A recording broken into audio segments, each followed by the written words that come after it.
स्कूलों का सिर्फ राजनीतिकरण हुआ, उसमें सिर्फ अपनी दुकानें चलाई इन लोगों ने। जो शिक्षा थी उसका स्तर नीचे नीचे गिरते रहा। 9th क्लास और 11th क्लास में बच्चों को फेल कर दिया गया। क्यों? 10वीं और 12वीं का रिजल्ट अच्छा लाने के लिए। क्यों?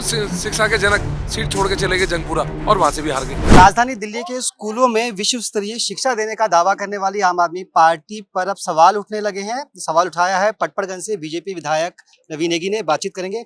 सिर्फ आपका जो एरिया था वो कभी डिप्टी सीएम का एरिया रहा था और खुद शिक्षा मंत्री भी थे। बहुत सारे उन्होंने मीडिया को दिखाए, स्कूल दिखाए, ये दावे किए कि यहाँ बहुत अच्छे अच्छे काम हुए हैं। आप उनके इलाके से ही चुनकर आए हैं, क्या कमियां लगती है आपको? भाई, शिक्षा क्रांति में चुनाव लड़ा और शिक्षा क्रांति के बलबूते में 2015 और 2020 में वो सत्ता में आए। पर आपने देखा होगा 2020 में जो शिक्षा क्रांति का जनक कहा जाता सिसोदिया जी को, वो अपनी सीट से पटपड़गंज से हारते हारते बचे थे। और वो हारते हारते इसलिए बचे थे क्योंकि स्कूलों का सिर्फ राजनीतिकरण हुआ, उसमें सिर्फ अपनी दुकानें चलाई इन लोगों ने। जो जो शिक्षा का मूल्य था, जो शिक्षा थी, उसका स्तर नीचे नीचे गिरते रहा। और स्कूलों में जो पायलट स्कूल था मंगलम का, जिस पर ये पूरे विदेशों से लोगों को लाके उसको दिखाते थे, उस स्कूल में 7,000 बच्चे पढ़ते हैं। 7,000 बच्चों के लिए वहां पे 4,000 सुबह की शिफ्ट, 3,000 शाम की शिफ्ट। और आप सोचिए एक एक क्लास में 90-90 बच्चों को कैसे भेड़ बकरियों की तरह अंदर भेजा जाता है।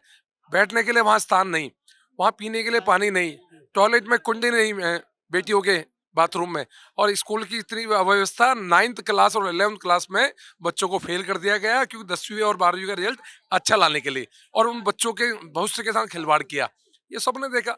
अगर उनका शिक्षा मॉडल बहुत अच्छा होता तो दिल्ली 2020 में जीतते ना 30,000 से। क्यों? शिक्षा के जनक सीट छोड़ के चले गए जंगपुरा और वहां से भी हार गए। जी, दिल्ली में शिक्षकों की कमी भी रही है पिछले टेन्योर के दौरान, और आपने जब अपनी बात रखी तब सदन में क्या कहा अध्यक्ष जी ने? बिल्कुल शिक्षा, मैंने फिर बताया कि एक केमिस्ट्री का टीचर वो 3 स्कूलों में जाके पढ़ाते हैं। पहले एक मंगलम के स्कूल में जाएंगे, फिर मयूर विहार के दूसरे स्कूल में जाएंगे, फिर तीसरे स्कूल में जाएंगे। और एक बायोलॉजी का टीचर, वो भी तीन स्कूलों में एक टीचर पढ़ा रहा है। आप सोचिए क्या हालत है। स्कूलों में टीचरों को जो मूल चीज उनके पढ़ाई का काम है, पढ़ाई हटाकर उनको दूसरे कामों में लगा दिया गया, जिससे पढ़ाई का स्तर नीचे निम्न गिरते रहा।